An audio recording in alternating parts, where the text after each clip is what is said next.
নামে আপনাদের সকলকে জানাই ইম্যানুয়েল ওপেন ডোর ইভাঞ্জেলিক্যাল চার্চের তরফ থেকে সাদর অভ্যর্থনা। আসুন একটি ছোট্ট গানের মধ্যে দিয়ে ঈশ্বরের আরাধনা করে শুরু করি।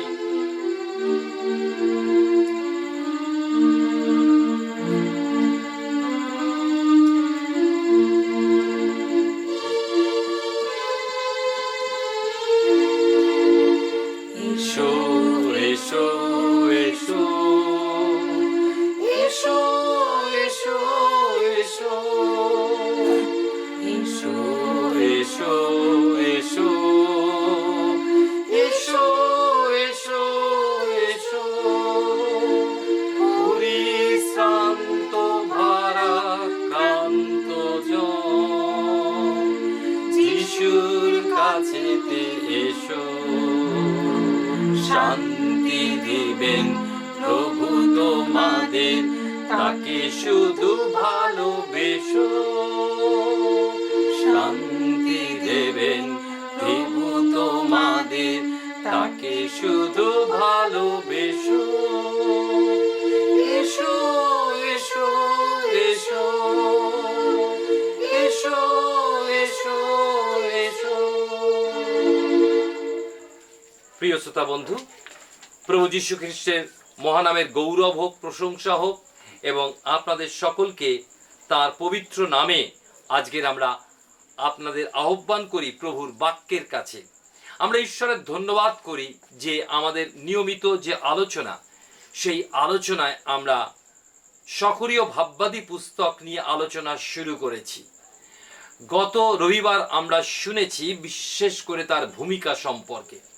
আজকের আমরা যে বিষয় শুনব তা হচ্ছে পতন থেকে পুনরুজ্জীবন, বা ইংরেজিতে আমি নাম দিয়েছি রাবেল টু রিভাইভাল, অর্থাৎ পতন থেকে পুনরুজ্জীবনের বিষয় যা আমরা পাব সকরীয় ভাববাদী পুস্তক তার 1 অধ্যায় 1 থেকে 6 পদের মধ্যে।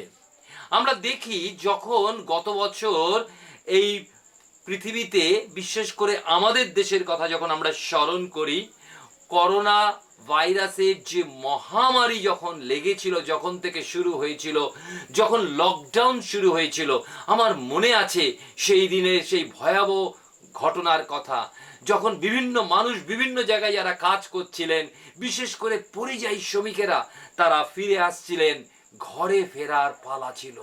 কত মানুষ রাস্তায় মৃত্যুবরণ করেছিল তার ইয়ত্তা নেই। কিন্তু আজকের আমি বলতে চাই সেই মহামারীর সাথে সাথে সারা পৃথিবীতে এক মারণ রোগ, পাপের মহামারী লেগেছে, অতিমারী, যার থেকে ফেরার জন্য ঈশ্বর আমাদেরকে আহ্বান দিচ্ছেন। সেই বিষয় আমরা আজকের দেখব, বিশেষ করে এই সকরীয় ভাববাদী পুস্তক তার 1 অধ্যায় 1 থেকে 6 পদের মধ্যে দিয়ে। আর আমরা যখন তার কাছে ফিরি তখন আমরা প্রকৃত নিরাপত্তা ও নিশ্চিন্ততা লাভ করি। সেই বিষয় আমরা শিখব। আমরা শিখব যে আশীর্বাদ পাওয়ার পূর্ব শর্তগুলো কি, তা এই পুস্তকের প্রথম অঙ্গে আমাদেরকে প্রকাশ করা হয়েছে। আমি বিশেষ করে শুরু করতে চাই প্রকাশিত সকরীয় ভাববাদী পুস্তক তার 1 অধ্যায় 3 পদে, যেখানে বলা হয়েছে, তোমরা আমার প্রতি ফিরো, ইহা বাহিনীগণের সদাপ্রভু বলেন, আমিও তোমাদের প্রতি ফিরিব। আমরা দেখি যে সকরীয় ভাববাদী পুস্তক শুরু হয়েছে 1 অধ্যায় 1 পদে এই বলে, দারিয়াবসের 2য় বৎসরের 8ম মাসে সদাপ্রভুর এই বাক্য ইদ্দোর পৌত্র বেরিখিয়ের পুত্র সকরীয় ভাববাদীর নিকটে উপস্থিত হইল। লক্ষ্য করুন, সদাপ্রভুর বাক্য এই কথা বলা হয়েছে। এই কথা বলতে আমাদেরকে বোঝানো হচ্ছে যে প্রথমত যে এই বাইবেল কোনো পৌরাণিক কাহিনী নয়, মানুষের তৈরি করা কোনো গল্প কথা নয়, এটা ইতিহাসের বুকে লেখা হয়েছে।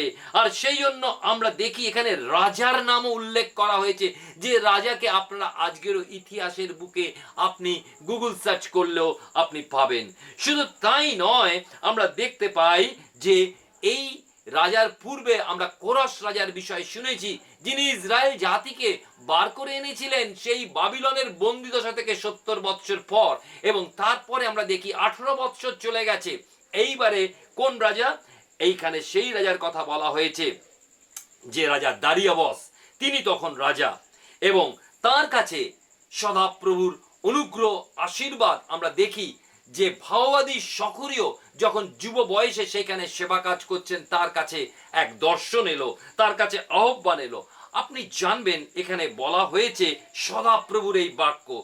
আপনি কি জানেন যে বাইবেলে 3808 বার দাবি করা হয়েছে যে বাইবেলের বাক্য হচ্ছে সদাপ্রভুর বাক্য? আমি আপনাকে বলতে চাই এর অর্থ হচ্ছে যে ঈশ্বরের প্রেরণা দ্বারা তা লেখা হয়েছে। এটা কোনো ভাওবাদীর নিজের কথা নয়, তার মনের কোনো ভাবনা নয়, কিন্তু ঈশ্বর তাকে যেভাবে বলেছেন তিনি তা প্রকাশ করেছেন। শুধু তাই নয়, বলা হয়েছে ভাওবাদীর নিকটে উপস্থিত হইল। ভাওবাদী শব্দটা আমরা দেখি হিব্রু ভাষায় নাভি শব্দ থেকে এসে, যে শব্দ থেকে নবী কথাটা এসছে, আর এর মানে হচ্ছে একজন মুখপাত্র বা একজন বক্তা। আমরা দেখি যে ভাওবাদী সক্রিয় হচ্ছেন ঈশ্বরের মুখপাত্র, যিনি হলেন ঈশ্বরের রব, ঈশ্বরের বক্তা। ঈশ্বর তার কথা বলার জন্য সক্রিয়কে আহ্বান করেছেন। আমরা দেখি আহ্বান একটা গুরুত্বপূর্ণ, যে কোনো সেবা কার্যের জন্য, সেবকের জন্য। আর আমরা দেখি প্রভু তাকে সেবা কার্যের জন্য আহ্বান করেছেন, এবং সেই বিষয় যে তিনি করেছেন 2:4 আমরা পাই। সে বিষয় নিয়ে আমি এখন বলতে চাই না, কিন্তু বলতে চাই ভাওবাদী জিরোমিয়ের মতন, জিহিস্কেলের মতন তিনিও একটি পুরোহিত বংশোদ্ভূত ছিলেন। এইটাও আপনার জানা দরকার যে তিনি প্রকৃতপক্ষে তিনি ভাববাদী ছিলেন না, তিনি পুরোহিত ছিলেন, এবং তার জন্ম হয়েছে, এর আগে আমি বলেছি, যে বাবিলনে থাকার সময়, এবং তার বাবা বেরিখিও খুব অল্প বয়সে মারা যান, কিন্তু তার ঠাকুরদা বা পিতামহ তাকে মানুষ করেন। সেই জন্য তার পিতামহের নাম ইদ্দ, আর ইদ্দর পুত্র তাকে বলা হয়। আমরা দেখি যে ইদ্দ ছিলেন একজন পুরোহিত। আপনারা জানবেন যে পুরোহিতরাই, তাদের বংশধররা পুরোহিত হতো, এবং আমরা দেখতে পাই সেইভাবে তার জায়গায় পুরোহিত হয়েছিলেন সক্রিয় ভাওবাদী। তিনি বাবিলের বন্দিদশা থেকে জেরুজালেমে ফিরে আসার পর স্বরূপ বাবিলের নেতৃত্বে এসেছিলেন, এবং বারবার আমি স্মরণ করিয়ে দিতে চাই 18 বৎসর তিনি কি করেছিলেন, এই জেরুজালেম শহরের মন্দিরের যে দুঃসহজনক পরিত্যক্ত ভগ্নদশা তিনি লক্ষ্য করেছিলেন। তিনি যখন ছিলেন তখন তার সেই নিরুৎসাহিত, আত্মকেন্দ্রিক এবং স্বার্থপর জাতির লোকেদের মধ্যে ভাওবাণী বলার জন্য ঈশ্বর তাকে আহ্বান করছেন, উৎসাহিত করছেন, তাকে বিশেষ শক্তিযুক্ত করছেন। প্রিয় ভাই বোন, একটা বিষয় আমাদের শেখার আছে, জানার আছে, আমি আপনাদেরকে জানাচ্ছি, আপনি কোথাও জানতে পারবেন না। তাই জন্য 3টে নাম আমরা পেয়েছি। 1 নম্বর হচ্ছে ইদ্দ, তারপরে পেয়েছি সক্রিয়, এবং সক্রিয়ের বাবা বেরিখিও।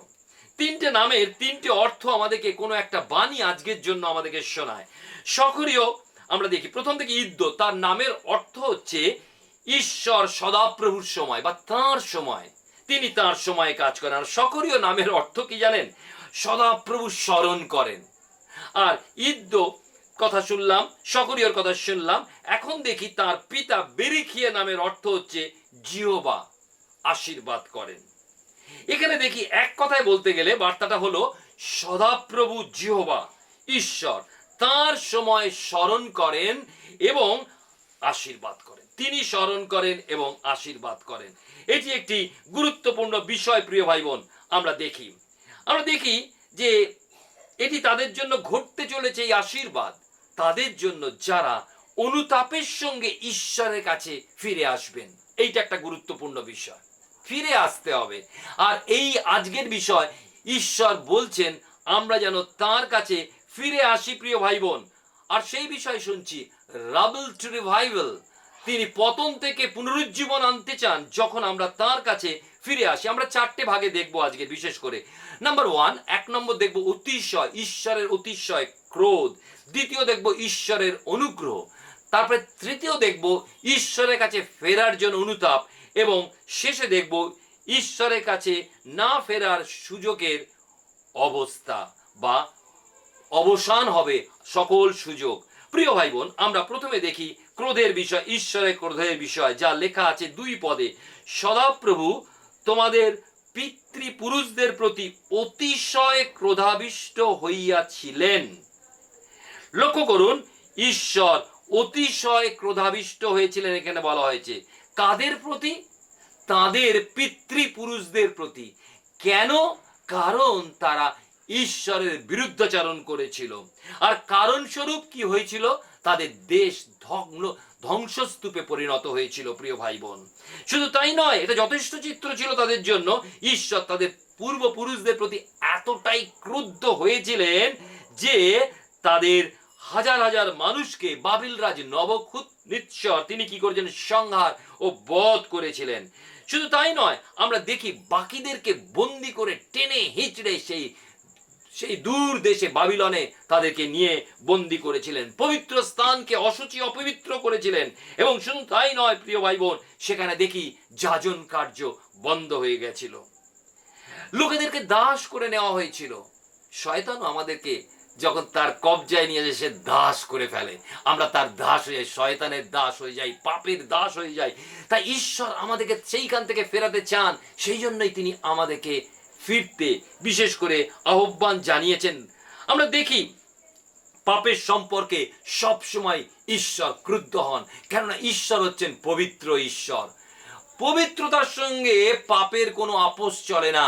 যেমন জলের সঙ্গে তেল মেশে না, যেমন অন্ধকারের সঙ্গে আলো মেশে না, ঠিক তেমনি ভাবে প্রিয় ভাই বোন, ঈশ্বর সর্বদা অখুশি, ক্রুদ্ধ হন যখন পাপ বিরাজ করে। তাই প্রভু যীশু পাপীকে ভালোবাসেন, কিন্তু পাপকে তিনি ঘৃণা করেছেন। আমরা দেখি যে এই পৃথিবীতে সেই ইসরায়েল জাতি হোক বা যে কোনো সমাজে হোক বা মণ্ডলীর সাথে বা যে কেউ যখনই পাপ করেছেন, তখনই কি দেখতে পাই? যে ঈশ্বর আমাদের প্রতি ক্রুদ্ধ হন। প্রিয় ভাই বোন, আপনি একটা কথা আমাকে বলতেই পারেন, বাইবেলে লেখা আছে নূতন নিয়মে প্রথম যোহন তার 4:16 ঈশ্বর প্রেম। কিন্তু আমরা ভুলে যাব না, আমি বলেছি একটা পয়সার দুটো দিক আছে, একটা দিক হেড আর অন্য দিকটা আমরা বলি টেল। অর্থাৎ আমরা বলতে চাচ্ছি এইটাই, একদিক হচ্ছে পবিত্র ঈশ্বর, অন্য দিকে হচ্ছে প্রেমিক ঈশ্বর। পবিত্র ঈশ্বর বলে তিনি পাপের বিচার করেন এবং শাসন করেন, ক্রুদ্ধ হন। কিন্তু প্রেমিক ঈশ্বর রূপে তিনি আমাদেরকে ক্ষমা করেন। সেই জন্য তার পুত্র প্রভু যীশুকে এই পৃথিবীতে পাঠিয়েছিলেন। বাইবেল সেই জন্য বলে, ইব্রিয় তার 12:29 কি বলে জানেন? ঈশ্বর লেখা আছে গ্রাসকারী অগ্নিস্বরূপ। প্রিয় ভাই বোন, তার দুটি দিকের কথা আমরা যেন কখনো ভুলে যাই না। আমরা মনে রাখবো যে ইসরা তার 8:2 এক ভয়ানক কথা এই ইসরায়েল জাতির উদ্দেশ্যে বলে, যাহারা তাহাকে ত্যাগ করে তার পরাক্রম ও ক্রোধ সেই সকলের বিরুদ্ধে। প্রিয় ভাই বোন, ইব্রিয় তার 10:26-27 যদি আপনি দেখেন, সেখানে পাবেন ঈশ্বর বিশ্বাস থেকে ভ্রষ্ট ব্যক্তিদের জন্য তিনি ক্রোধান্বিত, তিনি ক্রুদ্ধ, তিনি দুঃখিত। দ্বিতীয় বিবরণ তার 29 যদি পড়েন, তাহলে দেখবেন যারা প্রতিমা পূজক, যারা ঈশ্বরবিহীন ইসরায়েল জাতির প্রতি তিনি ক্রুদ্ধ। আপনি যদি প্রথম থেসসলোনিকীয় তার 2:16 পাঠ করেন, দেখবেন ঈশ্বর ভ্রান্ত শিক্ষকদের প্রতি ক্রুদ্ধ, যা কিছু মন্দ তার প্রতি তিনি ক্রুদ্ধ। আমরা যদি গীত সংগীত 89 পাঠ করি, তাহলে সেখানে পাবো পাপে লিপ্ত সাধুদের জন্য তিনি ক্রুদ্ধ। প্রিয় ভাই বোন, আমরা দেখি পুরাতন পৃথিবীকে জলপ্লাবনের মধ্যে ধ্বংস করা হয়েছিল তাদের পাপের এবং অহংকারের জন্য। আমরা দেখতে পাই বাবিলনের মানুষেরা সারা বিশ্বেতে ছড়িয়ে পড়েছিল সেই একই কারণ, পাপের কারণে। প্রিয় ভাই বোন, এই সত্যটি সকরিও আমাদেরকে স্মরণ করিয়ে দিয়েছেন যে যদিও ঈশ্বর স্মরণ করেন তার প্রেমের কথা, আশীর্বাদের কথা, সান্ত্বনার কথা, কিন্তু অন্যদিকে আমরা যেন ভুলে না যাই যে তিনি হচ্ছেন সেই পবিত্র ঈশ্বর, তিনি পাপের বিচার করে থাকেন। প্রিয় ভাই বোন, আমরা দেখি যে এই জন্য রোমিও তার 1:18 খুব ভয়ানক কথা বলা হয়েছে। রোমিও তার 1:18 যেখানে বলা হয়েছে, কারণ ঈশ্বরের ক্রোধ স্বর্গ হইতে এই মনুষ্যদের মধ্যে ভক্তিহীনতা ও অধার্মিকতার উপরে প্রকাশিত হইতেছে, যারা অধার্মিকতায় সত্যের প্রতিরোধ করে। আমরা যখন ঈশ্বরের আজ্ঞা বা আহ্বানকে প্রতিরোধ করি, তখন তার যে অভিশাপ বা তার যে ক্রোধ এই পৃথিবীতে নেমে আসে। প্রিয় ভাই বোন, পবিত্র ঈশ্বর পাপকে কোনো উপেক্ষা করেন না বা পাপের সঙ্গে আপোষ করেন না। আমরা তাহলে একটি বিষয় শিখলাম যে ঈশ্বরের অতিশয় ক্রোধ পাপের জন্য। দ্বিতীয় বিষয় দেখব অতিশয় ক্রোধ থেকে অনুগ্রহ। দ্বিতীয় বিষয় 3 পদে রয়েছে, অতএব তুমি এই লোকদিকে বলো, বাহিনীগণের সদাপ্রভু এই কথা বলেন, তোমরা আমার প্রতি ফিরো। ইহা বাহিনীগণের সদাপ্রভু বলেন, আমিও তোমাদের প্রতি ফিরিব। ইহা বাহিনীগণের সদাপ্রভু বলেন। ঈশ্বরের ক্রোধের বিষয়ে আলোচনা করার সঙ্গে সঙ্গেই তিনি অনুগ্রহের বিষয়ে প্রবেশ করেছেন। আপনি খুব ভালো করে যদি লক্ষ্য করেন তাহলে এখানে একটা অদ্ভুত বিষয় দেখতে পাবেন এই 3 পদে। একই কথা 3 বার বলা হয়েছে। কোন কথাটি? বাহিনীগণের সদাপ্রভু, বাহিনীগণের সদাপ্রভু, বাহিনীগণের সদা। কেন অযথা এই 3 বার উল্লেখ করা হয়েছে? বাইবেলে কোনো কিছু অনাবশ্যক বা অযথা নয়। একই কথা 3 বার উল্লেখের মধ্যে দিয়ে ঈশ্বর প্রকাশ করছেন তার কর্তৃত্ব, ক্ষমতা। এবং শুধু তাই নয়, কোনো বিষয় বাইবেলে যখন বারবার উল্লেখ করা হয়েছে তখন তার গুরুত্বের বিষয় দেওয়া হয়েছে এবং আমরা যেন তার গুরুত্ব দিয়ে থাকি এবং ঈশ্বর যার গুরুত্ব দিয়েছেন সেই গুরুত্বপূর্ণ বিষয় লক্ষণীয় এবং দৃষ্টি দেওয়া প্রয়োজন। শুধু তাই নয় প্রিয় ভাই বোন, এখানে ঈশ্বর বিশেষ বিষয় বলতে চাইছেন। সেই জন্য এখানে ঈশ্বর বলছেন যে বাহিনীগণের সদাপ্রভু, অর্থাৎ তার বাহিনী রক্ষা করতে এবং যত্ন নিতে সমর্থ। এই কথা আমরা যেন ভুলে না যাই প্রিয় ভাই বোন। আমরা মনে রাখব যে এখানে ঈশ্বরের অনুগ্রহ আমরা খুব পরিষ্কারভাবে দেখতে পাচ্ছি। ঈশ্বর অনুগ্রহের প্রস্তাব আমাদের কাছে রেখেছেন ও পথ আমাদের কাছে প্রকাশ করেছেন। এটা সর্বদা মনে রাখবেন, অনুগ্রহ হচ্ছে ঈশ্বরের উদ্যোগ, সর্বদাই তিনি করেছেন। বাইবেলের নতুন নিয়মে ইফিসীয় 2:8 পদে বলা হয়েছে কি, যে কেননা অনুগ্রহে বিশ্বাস দ্বারা তোমরা পরিত্রাণ পাইয়াছ এবং ইহা তোমাদের হইতে হয় নাই, ঈশ্বরের দান। প্রিয় ভাই বোন, তাই আমরা দেখতে পাই যে সকরীয় ভাববাদী পুস্তকে ঈশ্বর সেই অনুগ্রহের কথা সেই ক্রোধের পরে পরেই তিনি প্রকাশ করেছেন, যেন মানুষ ঈশ্বরের কাছে ফিরতে পারে, ঈশ্বরের কাছে আসতে পারে। ঈশ্বর তাদের কাছে ফিরেছেন, তিনি ইতিমধ্যেই ফিরেছেন। কেমন ভাবে তিনি ফিরেছেন আপনি প্রশ্ন করতে পারেন। আপনি দেখুন, 18 বছর পূর্বে তিনি কোরশ রাজাকে প্রবৃত্তি দিয়েছিলেন তার হৃদয়, যদিও তিনি পরজাতি রাজা ছিলেন, প্রতিমা পূজকদের রাজা ছিলেন, কিন্তু ঈশ্বর তাকে বলেছিলেন আমার দাস। এবং দাস বলে, যদিও আমরা দেখতে পাই কোরশ রাজা ইসরায়েল জাতিকে বাবিলের সেই বন্দিদশা থেকে বার করে আনবার সকল অনুমতি, সেই ডিক্রি তিনি জারি করেছিলেন। এবং শুধু তাই নয়, আমরা দেখতে পাই যে পুনর্জাগরণের জন্য সক্রিয় ভাববাদী পূর্বেই 2 মাস পূর্বেই হগয় ভাববাদীকে উঠিয়েছিলেন এবং তার মধ্যে দিয়ে পুনর্জাগরণ এনেছিলেন। এবং আমরা দেখি সক্রিয় ভাববাদীকে আহ্বান করেছিলেন তার মধ্যে দিয়ে প্রচারের জন্য। প্রিয় ভাই বোন, ঈশ্বর তাদের যে ইতিমধ্যেই অনুগ্রহ প্রকাশ করেছেন তার প্রমাণ তিনি তাদেরকে ফিরিয়ে এনেছেন সেই বন্দিদশা থেকে। 70 বছরে যে বন্দিদশা তা সমাপ্ত হয়েছে। এবং আমরা দেখতে পাই কি, যে ঈশ্বরের যে অনুশাসন, যে ডিসিপ্লিন, তাও শেষ হয়েছে। ঈশ্বর তিনি আমাদেরকে অনুগ্রহ করেন, তিনি আমাদেরকে সাহায্য করেন আমরা যেন তার কাছে ফিরে আসি প্রিয় ভাই বোন। তাই জন্য আমরা দেখতে পাই তিনি বলছেন, আমি তোমাদের দিকে ফিরে এসেছি, তোমরা কি আমার দিকে ফিরবে? সময় এসেছে পরিবর্তনের। এবং আমরা দেখতে পাই যে নেতাদের মধ্যে রূপান্তরের কাজ শুরু হবার জন্য ঈশ্বর আহ্বান করছেন। ঈশ্বর ইতিমধ্যেই তাদের প্রতি ফিরেছেন, তিনি সেই কাজ শুরু করে দিয়েছেন। এখন তাদের কাজ হচ্ছে ঈশ্বরের কাছে ফেরার প্রিয় ভাই বোন। শুধু তাই নয়, হগয় ভাববাদী পুস্তক তার 1 অধ্যায় 13 পদে ভাববাদী কি বলেছেন লক্ষ্য করুন, অপূর্ব কথা। সদাপ্রভু কহেন, আমি তোমাদের সঙ্গে সঙ্গে আছি, he is already with them. যিশু বলছেন, দেখো যুগান্ত পর্যন্ত আমি প্রতিদিন তোমাদের সঙ্গে সঙ্গে আছি। যে কথা হগয় ভাববাদী ইসরায়েল জাতির প্রতি বলেছিলেন, তোমাদের প্রতি ঈশ্বর ফিরেছেন এবং তোমরা এখন মুক্ত তার দিকে ফেরার জন্য। ঈশ্বর আমাদের ভালোবাসেন প্রিয় ভাই বোন। সেই ভালোবাসা আমাদেরকে ভালোবাসতে প্ররোচিত করে। ঈশ্বর আমাদের ভালোবেসেছেন প্রথমে। বাইবেলের রোমিও তার 5 অধ্যায় 8 পদ কি বলে জানেন? আমরা যখন পাপী ছিলাম তখন খ্রিস্ট আমাদের জন্য প্রেম করিলেন। when we are yet sinners, আমরা যখন পাপী ছিলাম, অর্থাৎ তিনি আমাদেরকে প্রথম ভালোবেসেছেন। যোহন সেই কথাই বলেছেন, প্রথম যোহন তার পত্রে প্রথম তিনি আমাদের বলেছেন, আমরা ভালোবাসিনি তাকে প্রথমে।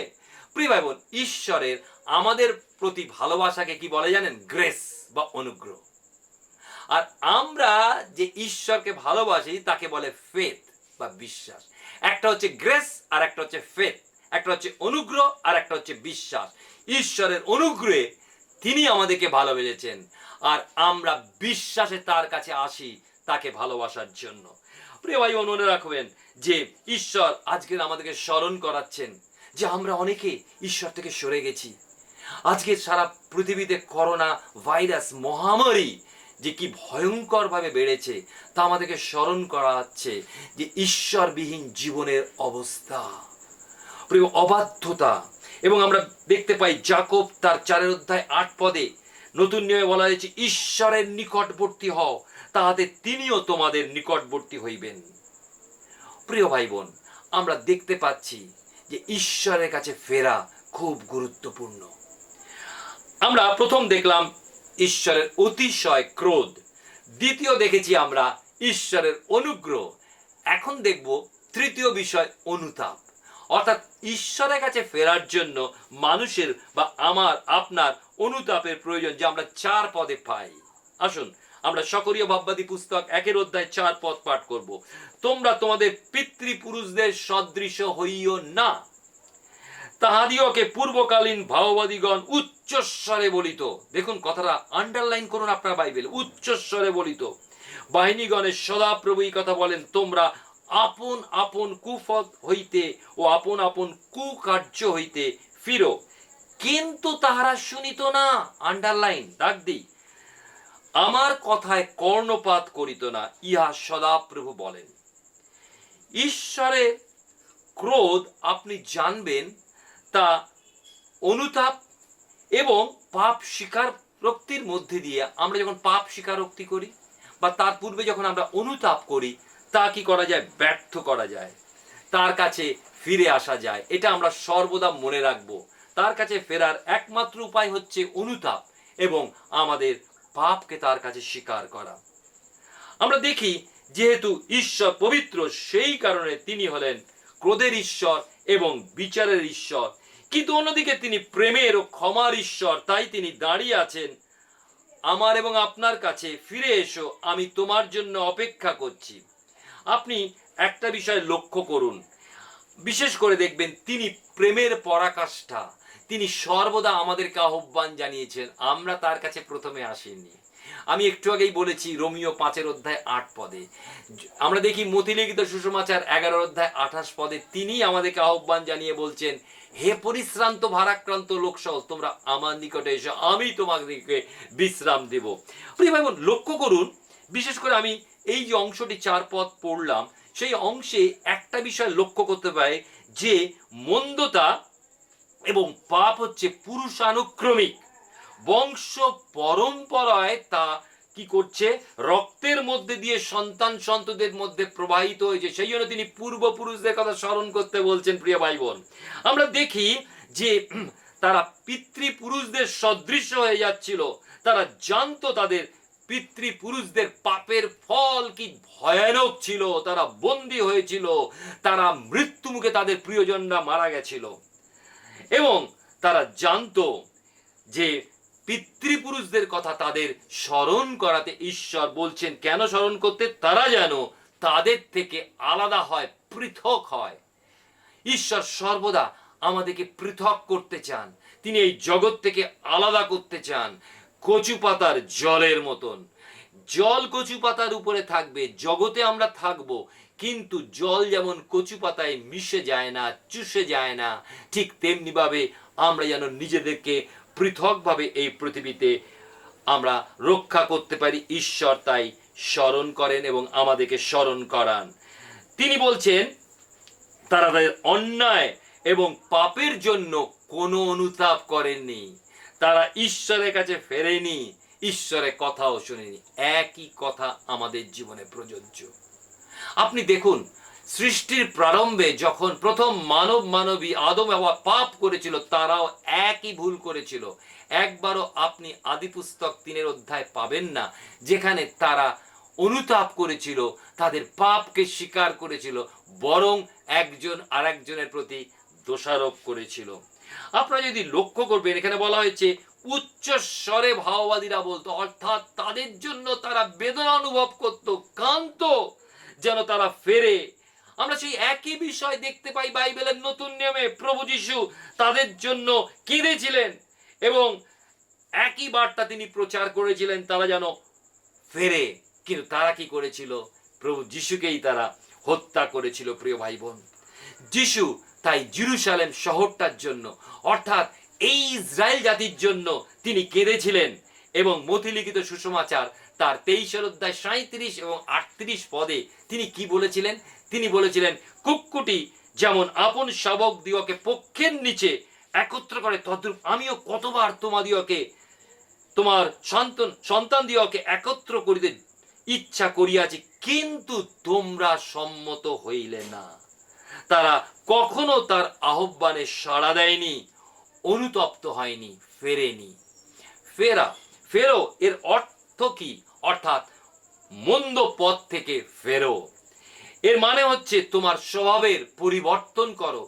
ঈশ্বর চান পরিবর্তন। এই জগৎকে পরিবর্তন ঈশ্বরই করতে চান। আমরা খুব রাজনৈতিক নেতাদের কাছে পরিবর্তনের কথা শুনি, কিন্তু আমি আপনাকে বলতে চাই, পরিবর্তন একমাত্র ঈশ্বর সাধন করতে পারেন যখন তিনি আমাদের হৃদয়টাকে বদলে দেন, আমাদের মধ্যে মন্দতা দূর করে দেন।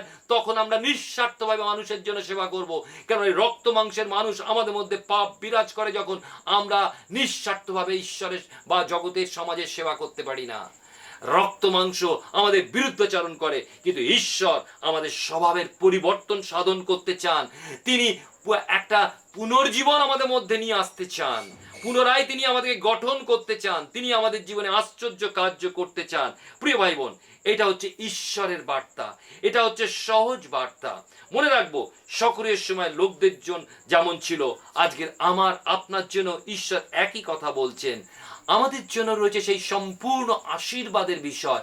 ঈশ্বর সম্পূর্ণ পুনরুজ্জীবন, সম্পূর্ণভাবে নতুনভাবে তিনি গড়তে চান। আমরা আজকে যে বিষয় লক্ষ্য করলাম, যে ঈশ্বরের অতিশয় ক্রোধ হচ্ছে পাপের জন্য। দ্বিতীয় আমরা দেখলাম ঈশ্বরের অপার অনুগ্রহ। তৃতীয় আমরা দেখলাম অনুতাপ সহকারে ফেরার জন্য ঈশ্বরের আহ্বান। এখন আমরা চতুর্থ বিষয় দেখব, ঈশ্বরের কাছে না ফেরার জন্য সুযোগের অবসান বা সুযোগের অপব্যবহার। সেই বিষয় 5 পদ লক্ষ্য করুন। লেখা আছে, তোমাদের পিতৃপুরুষেরা কোথায় এবং ভাববাদীগণ কি নিত্যজীবী? দুটি উত্তরই কিন্তু কি আসবে? নেতিবাচক, অর্থাৎ না, তারা কেউ বেঁচে নেই। এবং আমরা দেখি, বিশেষ করে বলা হয়েছে 4 পদে, যে তোমরা আপন আপন কুপথ হইতে আপন আপন কুকার্য হইতে ফিরো।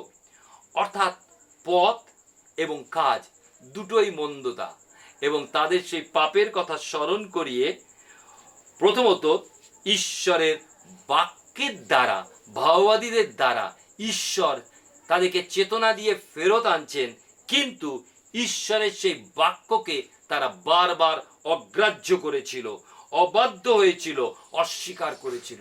আজও আমাদের জীবনে আমরা তাই করি। এখানে লেখা আছে, দেখুন 4 পদের দ্বিতীয় অংশে, কিন্তু তাহারা শুনিত না, আমার কথায় কর্ণপাত করিত না। বাইবেল সেই বিষয়ে আমাদেরকে বলছেন, তারা ভাববাদীদের কথা শুনতো না, তারা অস্বীকার করেছিল, তারা যীশু খ্রিস্টের কথা অস্বীকার করেছিল। এবং আমরা আজও ঈশ্বরের বাক্যকে অগ্রাহ্য করে প্রভুকে আমরা অগ্রাহ্য করেছি।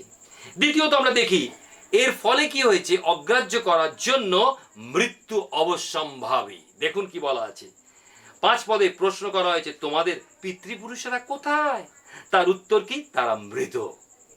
তারা পাপের বিচারের ফলে মৃত। এমনকি যারা বন্দী হয়ে সেই পৌত্তলিকদের দেশে নিতে হয়েছিল, তারাও মারা গেছে। বাইবেল রোমিও তার 3 অধ্যায় 23 পদে তাই আমাদের কাছে পরিষ্কার বলে যে সবাই পাপ করে, সকলেই পাপ করেছে এবং ঈশ্বরের গৌরববিহীন হয়েছে। এবং রোমিও 6:23 বলা হয়েছে, পাপের বেতন মৃত্যু। তাহলে আমরা দেখতে পাই, আমাদের পাপ মৃত্যুকে অবশ্যম্ভাবী করে তোলে। যখন আমরা অস্বীকার এবং অগ্রাহ্য করি ঈশ্বরকে, তখন আমাদের জীবনের অনন্ত মৃত্যুকে অবশ্যম্ভাবী করে তোলে। এবং তৃতীয় বিষয়, আমরা কি করি? সুযোগের অপব্যবহার করি। লক্ষ্য করুন 5 পদের দ্বিতীয় অংশে কি লেখা আছে? ভাববাদীগণ কি নিত্যজীবী? লক্ষ্য করুন, সকলেই বলছেন ভাববাদীরাও মারা যায় এবং তারা মারা গেলে আর কেউ কথা বলেন না। আপনারা জানবেন বাইবেলের পুরাতন নিয়মের শেষ বই মালাকি ভাববাদী পুস্তক, অর্থাৎ সকরীয় ভাববাদী পুস্তকের পরে হচ্ছে মালাকি ভাববাদী পুস্তক। এই মালাকি ভাববাদী পুস্তক থেকে নতুন নিয়মে মতিলিখিত সুসমাচার পর্যন্ত 400 বছরের মতন কি আছে? নীরবতার বৎসর, সাইলেন্ট ইয়ার্স, নীরবতার বৎসর। ঈশ্বর কথা বলেননি, তার ভাববাদীদের প্রেরণ করেননি। ভাববাদী বিহীন অভিজ্ঞতা, ঈশ্বর বিহীন এবং তার বাক্যবিহীন অবস্থা যে কত ভয়ঙ্কর হতে পারে তা আমরা বাইবেলে পাই। বাইবেলে লেখা আছে, প্রিয় বাইবেল হোসেয় ভাববাদী পুস্তক তার 4 অধ্যায় 2 পদে বলা হয়েছে জ্ঞানের অভাব প্রযুক্ত আমার প্রজাগণ বিনষ্ট হইতেছে। তুমি তো জ্ঞান অগ্রাহ্য করিয়াছ। সকরীয় ভাববাদী পুস্তক 1 অধ্যায় 6 পদে সেই কথাই বলে। দেখুন, আমি পাঠ করছি শেষ পদ। কিন্তু আমি আপন দাস ভাববাদীগণকে যাহা যাহা আজ্ঞা করিয়াছিলাম, আমার সেই সকল বাক্য ও বিধান কি তোমাদের পিতৃপুরুষদের নাগাল পায় নাই? তারা কি শোনেনি?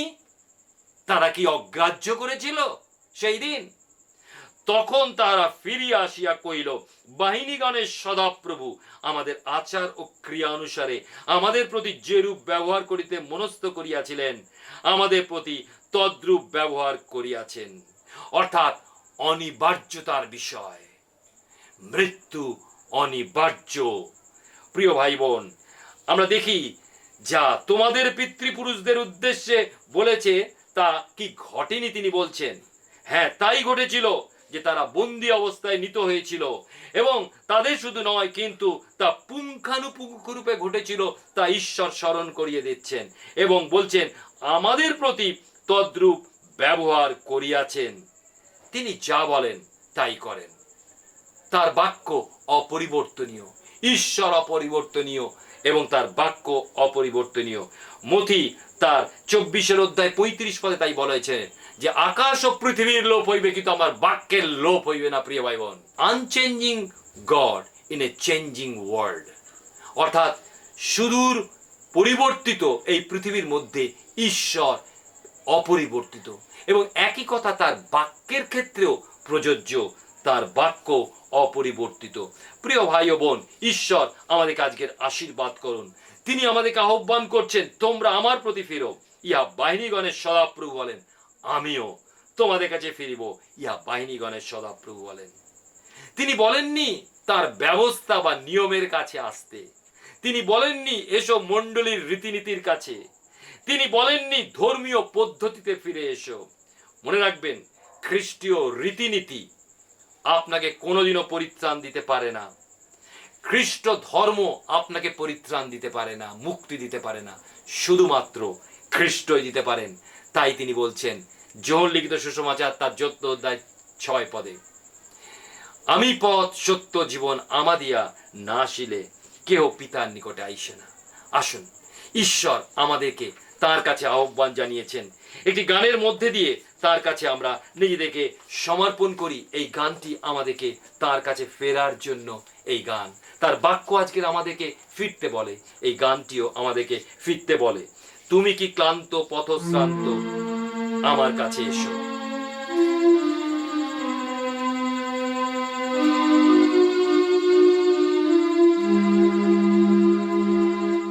তুমি কি ক্লান্ত পথশ্রান্ত, আমার কাছে এসো, আমার কাছে এসো।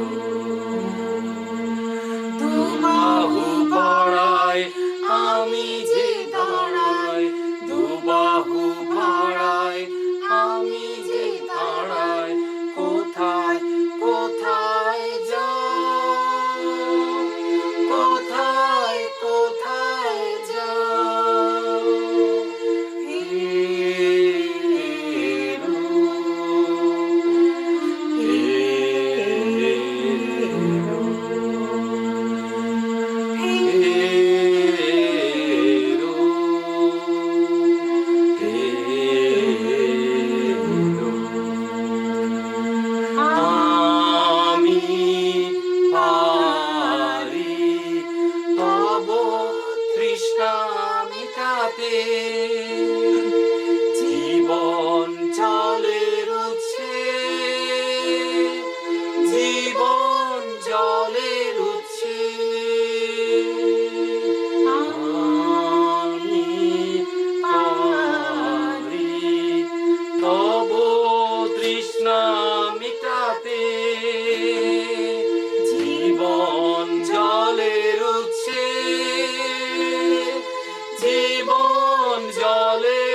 প্রার্থনা করি, প্রভু তোমার কাছে ফিরতে আমাদের অনুগ্রহ করো।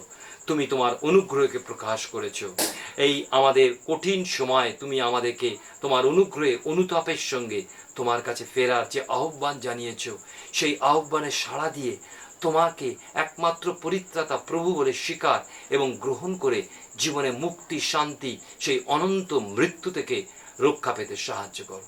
যিশুর নামে চাই, আমেন। আপনাদের সকলকে আমাদের আন্তরিক প্রীতি, শুভেচ্ছা, ভালোবাসা জানাই এবং আগামী সপ্তাহে ঠিক এই সময় আবার শুনতে পাবেন।